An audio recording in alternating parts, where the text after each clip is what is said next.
오늘 우리에게 주시는 하나님의 말씀은 신약성경 고린도후서 2장 21절 말씀입니다. 신약성경 고린도후서 2장 21절 말씀입니다.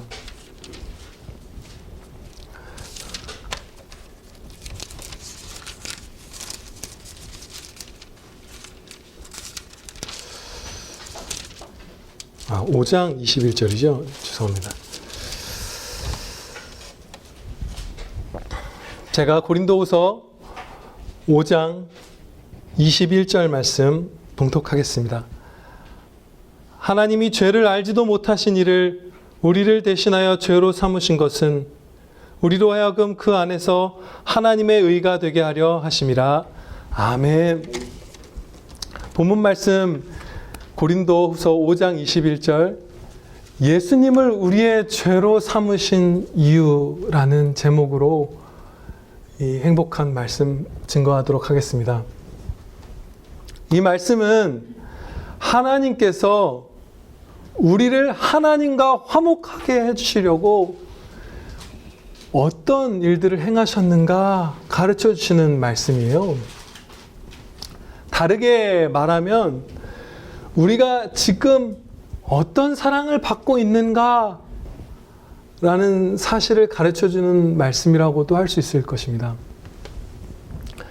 예수님을 죄를 알지도 못하는 이렇게 말씀하셨어요. 죄를 분별하는 지혜가 없으시다는 뜻은 물론 아니겠죠.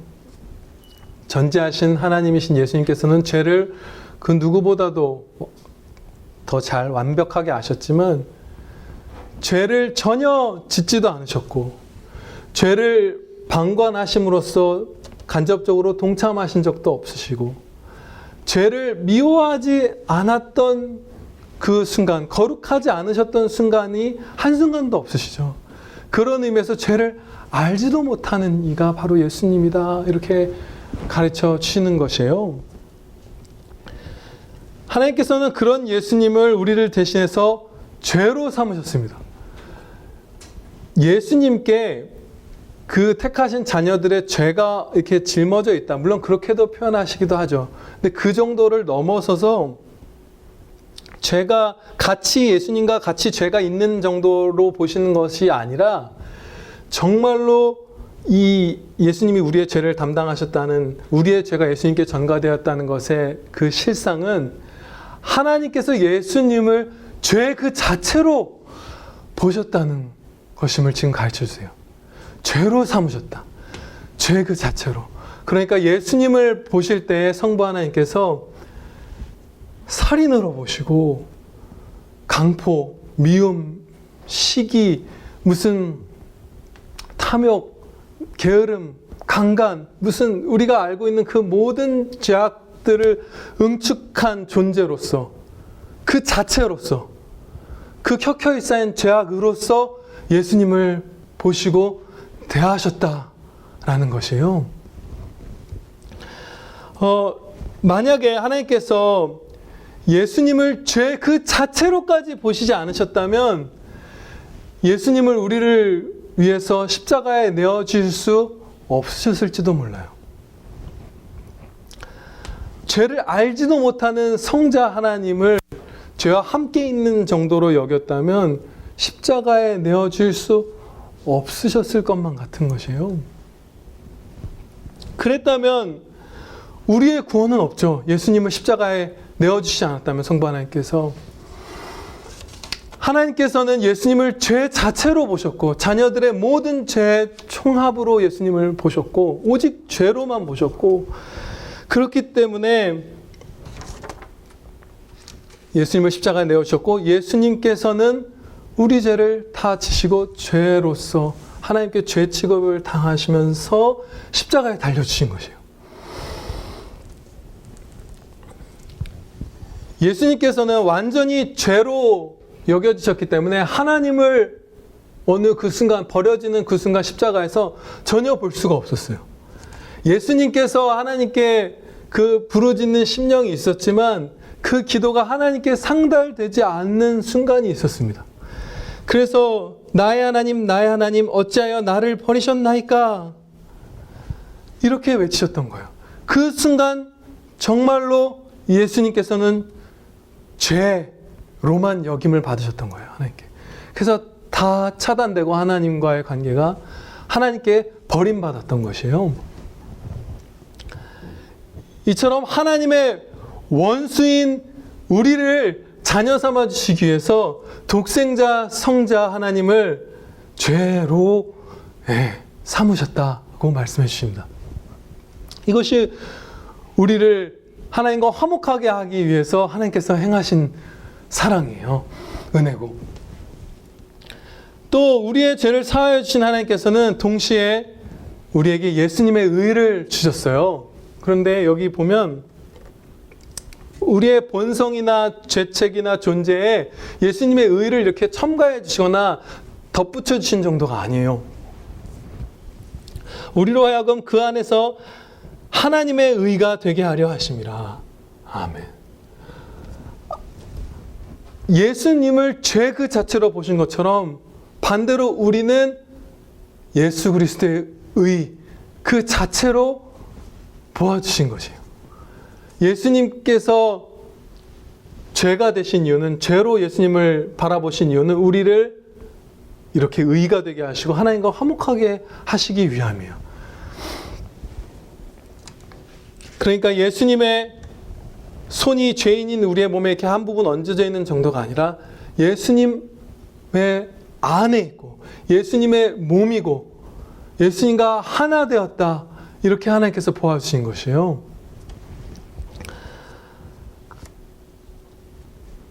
지금도 우리를 하나님의 의로 여겨주시는데요. 우리는 날마다 죄를 범하면서 살잖아요. 그래서 우리를 하나님의 의 그 자체로 예수님 안에서 완전히 우리의 속속들이를 주님의 한 부분으로서 보아주시는 이 은혜를 주시지 않았다면, 그냥 의를 첨가해 주시는 정도였더라면 우리는 다 지옥에 갔을 것입니다. 매일 죄를 범하고 있기 때문에. 우리를 하나님의 의로 여겨주셨기 때문에 우리는 구원받았어요. 지금까지 살펴본 바대로 우리를 향하신 하나님의 사랑은 그야말로 무한합니다. 예수님을 죄로 여기시고 우리를 하나님의 의로 여기시는 이 사랑은 무한한 거예요. 이토록 엄청난 사랑과 은혜를 베푸셨으니까 하나님과 화목하라는 이 명령, 이제 이 바로 앞절이 그 명령이거든요. 너희는 하나님과 화목하라. 이 명령을 사도들을 통해서 오고 오는 목사들을 통해서 강하게 선포하시고 명령하실 것 같은데 그러지 않으셨어요. 죄를 알지도 못하는 이를 죄로 여기신 하나님께서 이렇게 말씀합니다. 20절 마지막 부분이에요. 그리스도를 대신하여 간청하노니 너희는 하나님과 화목하라. 이상하죠? 우리가 만약에 자녀한테 그야말로 거의 목숨을 다 내주고 전 재산을 다 털어서 자녀를 위해서 무언가를 해줬으면, 야, 너 뭐 유학이라도 보냈으면 너 가서 공부 진짜 열심히 해야 돼, 이렇게 할 것 같잖아요. 근데 예수님이 죄로 취급받으셔서 저주의 죽음을 당하셨고 우리는 예수님의 의 그 자체로 여겨주시는 은혜를 주셨는데 그 사신을 보내서 간청하고 계시는 거예요. 하나님과 화목하라. 그걸 애원하고 사도들을 통해서 간청하게 하신 거예요. 이렇게 하실 수밖에 없었던 이유가 있어요. 우리는 성경에서도 배우고 경험적으로도 알다시피 하나님과 화목하게 되는 것을 싫어할 때가 있습니다. 거듭나서 믿음을 선물로 100%의 은혜로 거저 받은 성도라 할지라도 마찬가지 화목하게 하나님과 지내는 것을 싫어할 때가 있고, 또 예수님을 아직 믿지 않는 사람들은 말할 것도 없죠. 힘차게 화목을 명하실 때보다 간청하고 사랑으로 그 주님께서 표현하신 바 그 창자가 끊어지는 그 사랑으로 우리에게 믿으라고, 돌아오라고, 나아오라고 하실 때 비로소 이 완악한 자들이 주님께로 돌아오는 것을 우리가 경험하죠. 그렇게 황송한 사랑을 우리에게 베풀어 주셨어요. 근데 이 사신들이 간청한다는 것으로 사실 우리가 놀라운데, 이것은 이 배은망덕한 원수들에게 사도들이 간청해서 복음을 증거하게 하신 것은 사도들만의 사실 행동은 아니었죠. 사도들은 예수님의 본을 받았던 것이에요. 예수님께서 행하셨고 그들이 따라한 건데, 이렇게 요한계시록 3장 20절에서 말씀합니다.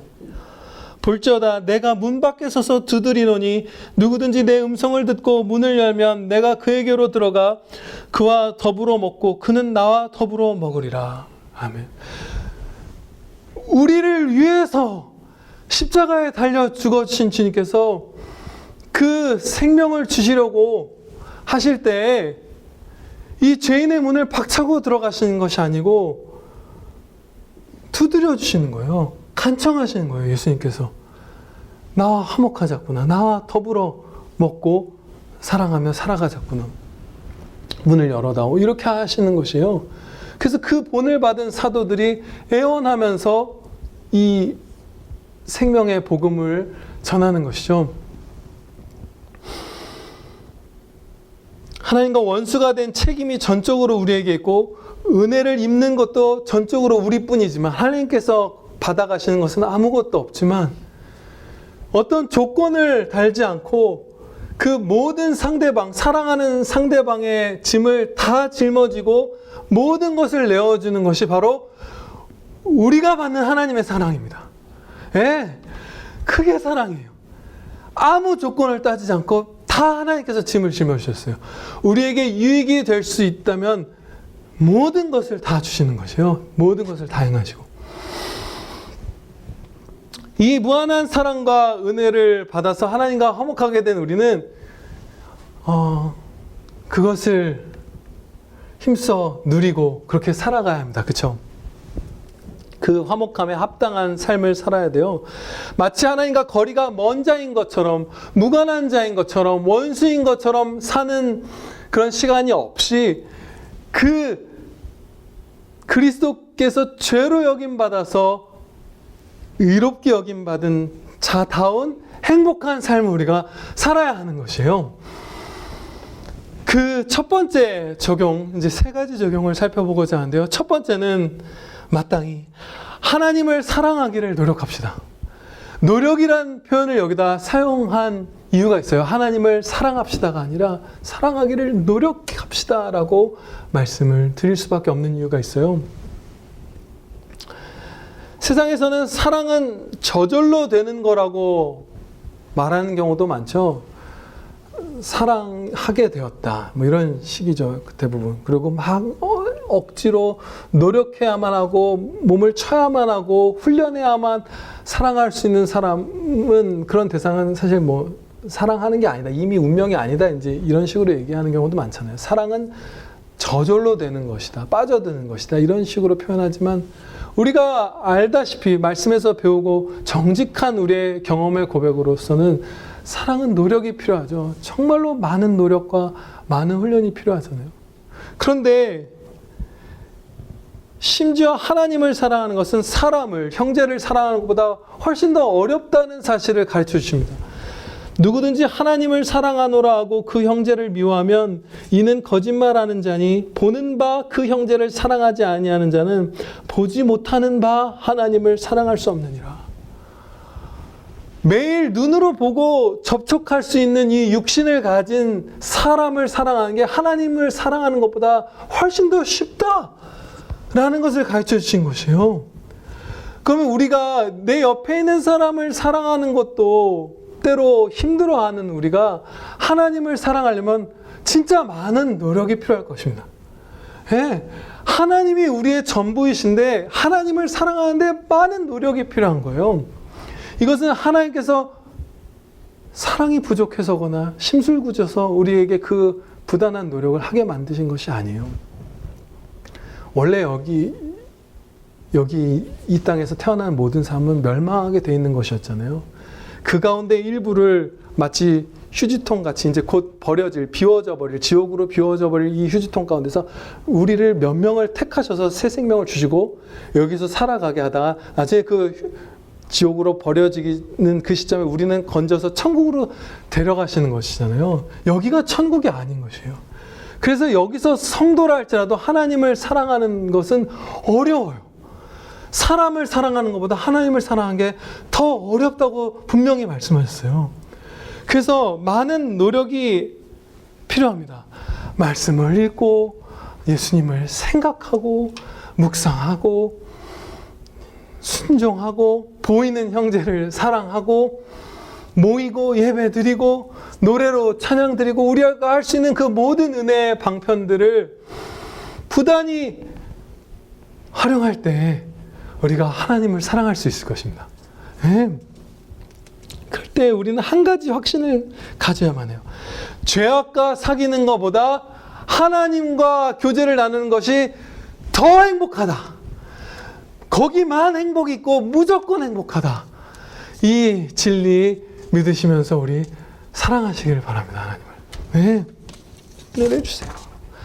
두 번째로 매일 아침마다 은혜 받을 것을 확신합시다. 네. 하나님께서는 원수에게도 은혜를 베푸시잖아요. 때에 따라 비를 내려주시고 해를 주시고 하는 그 말씀을 주셨는데 제가 예전에도 한번 말씀드렸다시피 그것이 오늘날 우리에게는 언뜻 회사에서 일하는 우리에게는 비를 주시는 게 그게 그렇게 큰 은혜인가. 원수들에게 불신자분들 끝까지 주님을 믿지 않는 원수들에게도 비를 내려주신 게 그렇게 큰 은혜인가 생각될 수 있지만 2021년 이 상황에서도 우리같이 무슨 3차 산업, 몇 차 산업에 종사하는 우리에게도 비가 햇빛이 부유함의 근원이에요. 번영의 근원이고, 그렇죠? 그게 없어지면 우린 그냥 굶어 죽는 거잖아요. 몇 주가 지나기 시작하면. 그래서 모든 존재들에게, 인간들에게 그 비를 주시고 햇빛을 비추신다는 말씀은 우리가 누리는 이 땅에 좋은 것 하나님이 풍성하게 다 주신다는 그 뜻이에요. 불신자들에게조차, 이단의 괴수들에게조차 은혜를 주신 하나님이시잖아요. 그렇다면 독생자를 십자가에 내주셔서 화목하게 하신 자녀들에게는 당연히 은혜를 주시겠죠. 그래서 우리가 매일 아침 은혜를 기대할 수 있는 것입니다. 심지어 하나님을 향한 우리의 사랑이 너무 부족할 때에도 우리는 은혜를 기대할 수가 있어요. 왜냐하면 하나님을 전혀 사랑하지 않던 원수 되었을 때에도 우리를 먼저 사랑해 주셨잖아요. 그러면 이제 하나님을 향한 사랑이 그 안에 꿈틀거리고 있는 우리가 아무리 그 사랑이 부족한 그 날을 보내고 있는 어느 날의 아침이라 할지라도 그 날은 은혜를 기대할 수 있어요. 은혜를 주실 거예요. 그날도. 이 진리를 믿고 간구드려서 은혜 받았던 사람들이 셀 수가 없습니다. 날마다 은혜 입었던 그런 우리의 선배들도 많습니다. 우리 그 기대하면서 은혜 입으시기를 축원합니다.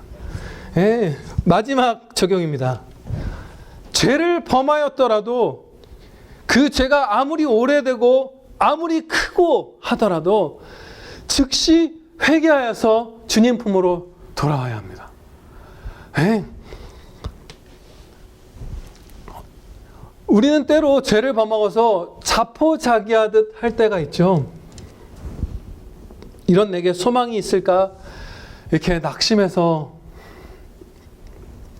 이렇게 쓰러져 있듯이 하기도 하고 우리가, 그렇죠? 주님께 막 나아가고 기도드리고 사랑할 수 있게 해달라고 그러고 이런 말을 이렇게 사실은 그런 마음을 품어서 안 되지만 그게 사실은 겸손한 거 알지만 그 당시에는 속아서 스스로 감히 내가 주님께 돌아갈 수 있단 말인가 이런 식으로 생각하잖아요. 사실 돌아온 탕자도 아슬아슬했죠. 가서 종의 하나로라도 취급받기를 바라면서 온 거잖아요. 아버지의 품으로. 근데 그분이 조금만 더 낙심했으면 나를 감히 내가 그 아버지께 어떻게 돌아가냐 하면 거기서 쓰러져 죽는 거잖아요. 근데 우리가 이런 낙심한 상태에 머무를 때가 있고, 낙심하다가 심지어는 에라 모르겠다 하고 더 죄를 지을 때 우리가 있잖아요. 때로는.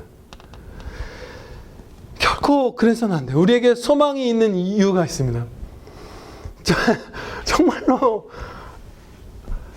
놀라운 것은 우리가 죄를 범하고 있는 그 순간, 범죄하고 있는 그 순간에도 하나님께서는 우리를 의 자체로 보아주십니다. 거기에 소망이 있어요.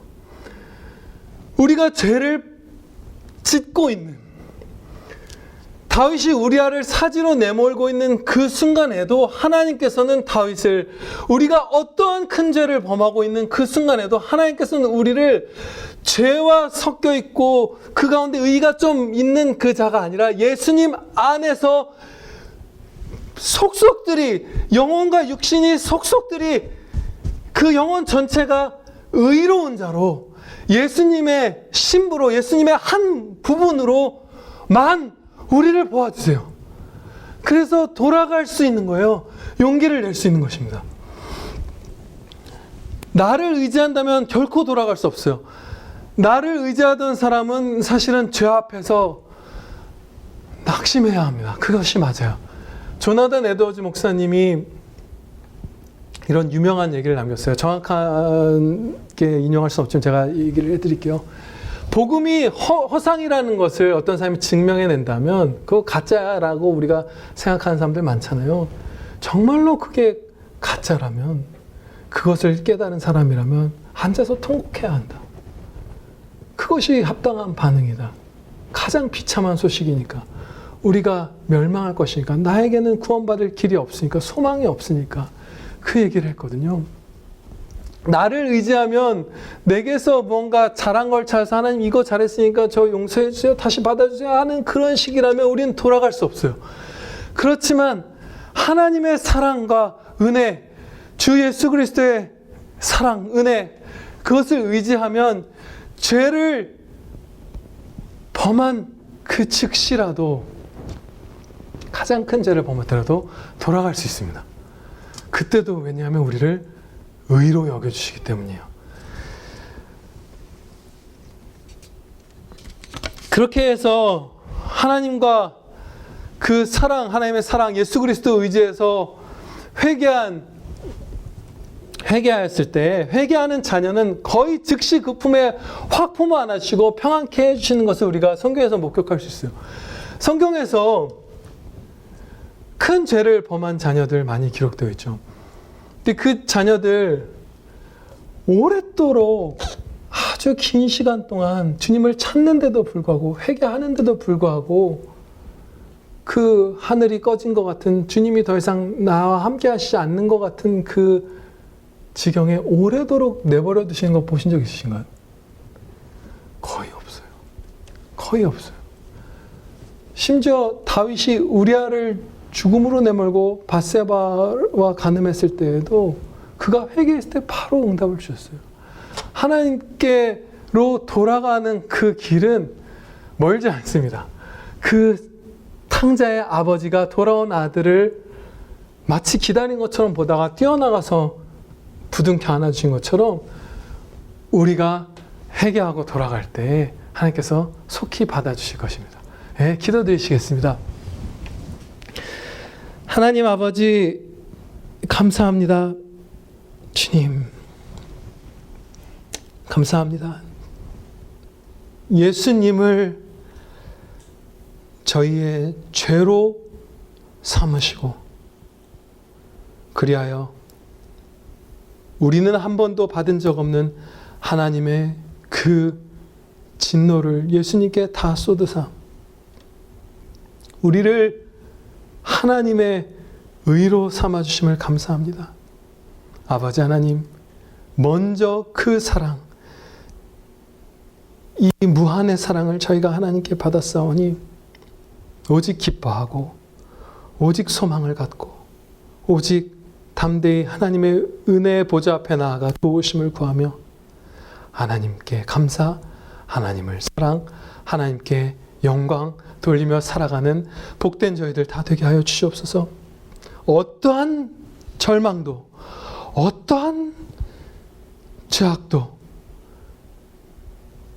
하나님과 우리 사이를 끊을 수 없음을 확신하며 늘 주님께로 다시 돌아가는, 범죄하였어도 늘 주님께로 회개하며 돌이켜 그 품으로 돌아가는, 속히 돌아가는 행복한 아들, 딸들 되게 하여 주시옵소서. 예수 그리스도의 이름으로 기도하렵나이다. 아멘.